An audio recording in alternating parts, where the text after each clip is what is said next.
علامہ شامی نے کہا کتابوں کا مطالعہ کرتے کرتے کرتے کرتے کوئی اگر فتویٰ دیتا غلط فتویٰ دیتا اس کے فتویٰ کا اعتبار نہیں ہوگا. سمجھ شریف ہے کہ نہیں؟ وَإِنَّمَا الْعِلْمُ بِالتَّعَلُّمِ اساتذہ سے سیکھ لیں. ہرانکارے کی بے استاد باشد، ہرانکارے کی بے استاد باشد، یقین دانی کی بے بنیاد باشد. جس علم کا جس کام کا استاد نہ ہو وہ بے بنیاد ہوگا، اس کی کوئی حیثیت نہیں ہوگی. وقال ابو ذر، حضرت ابو ذر رضی اللہ تعالیٰ فرماتے ہیں لو وضعتم سمسامۃ علی ہادی. اصل کیا تھا مولانا؟ حضرت ابو ذر اتھے سنو، حضرت ابو ذر فقیر آدمی تھا. حضرت ابو ذر کا مسئلہ یہ تھا کہ سونا چاندی اسٹاک کر کے بالکل نہیں رکھ سکتے. اگر کوئی رکھتا ہے تو وہ اس آیت کا مصداق ہے.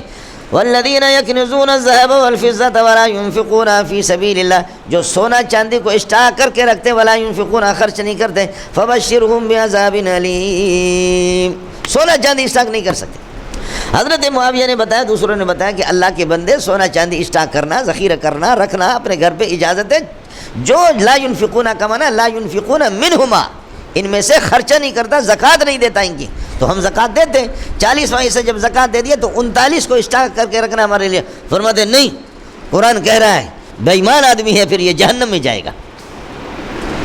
لڑائی رہتی تھی مالداروں کے ساتھ مستقل. حضرت ابو ذر رضی اللہ تعالیٰ عنہ کی لڑائی تھی، اجازت نہیں دیتے تھے. حضرت عثمان نے فرمایا کہ آپ جو ہے نا اس زکوٰۃ کے ان مسائل پر آپ گفتگو نہ کریں.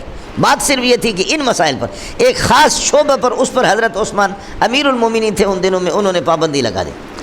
اب حج کے موقع پر لوگ حج میں گئے، مینا کے اندر حضرت ابو ذر مسئلے بیان کر رہے، حج کے مسائل بیان کر رہے، دیگر لوگ جمع ہو گئے، صحابہ تابعین جمع ہو گئے، وہ مسائل بیان کریں. تو کسی نے کہا مولوی نعمت اللہ کی طرح کیا امیر المومنین نے آپ پر پابندی نہیں لگائی ہے؟ حالانکہ وہ منع کرنے والے کی غلطی تھی. امیر المومنین نے کسی خاص شعبے میں، اس میں باقی عام حج کے مسائل دیگر مسائل ان پر تو پابندی نہیں. کیا امیر المومنین نے آپ پر پابندی نہیں لگائی ہے کہ آپ ادھر مسئلے بیان کر رہے ہیں، مینا کے اندر بیان کر رہے ہیں، مزدلفہ میں عرفات میں مسئلے بیان کر رہے ہیں؟ فرمانے لگے کہ اگر مجھے یہ معلوم ہو کہ اللہ کے نبی کے اور اللہ کی کوئی بات میں خلق خدا تک پہنچا سکتا ہوں میں پہنچا دوں گا. تم تلوار یہاں رکھو، کاٹو مجھے، تب بھی میں پہنچاؤں گا مسئلہ. سمجھتا تمہارے روکنے سے، یعنی وہ روکنے والے تو غلط روک رہے تھے نا، وہ تو خاص شعبے میں اس پر پابندی تھی، تمام مسائل میں تو پابندی نہیں تھی. اب جیسے کہ منطقی فتویٰ دے دے تو کیا ہوگا؟ تو کسی خاص شعبے میں آپ اس پر، اس لیے ہم لوگوں سے کہتے ہیں کہ بابا ہر بندے کے ایک فیلڈ ہے، ہر بندے کا ایک میدان ہے، سمجھے؟ لہذا ڈاکٹر ذاکر نائک کے بارے میں پوچھتے تو میں لوگوں سے کہتا ہوں کہ بھائی یہود و نصارہ اور ہندوؤں کی کتابوں میں اس کی مہارت ہے، ہزاروں لوگ اس کے ہاتھ پہ مسلمان ہو گئے. ٹھیک ہے وہ پینٹ شرٹ پہنتا ہے جس طرح پہنتا ہے، لیکن اللہ پاک نے بہرحال ان اللہ لا یؤید ھذا الدین بالرجل الفاجر، فجار سے بھی اللہ دین کا کام لیتا ہے. اس کے یہ معلومات ہے، یہود و نصارہ کی کتابوں کے لوگ ہاتھ پہ مسلمان ہو گئے، اچھی بات ہے مسلمان ہو گئے. یہ آپ کے مولانا کلیم الدین ہے جو ہندوستان والا، ہزاروں لاکھوں ہندو اس کے ہاتھ پہ مسلمان ہو، ابھی جیل میں آج کل. یہ کوئی خاص مستند عالم نہیں ہے، یہ کوئی خاص مستند عالم نہیں ہے. اللہ نے بڑا کام. عطا اللہ شاہ بخاری نے دور حدیث نہیں پڑھی کیا؟ امیر شریعت کا لقب اس کو انور شاہ کشمیری نے دیا سب کو، سبحان اللہ.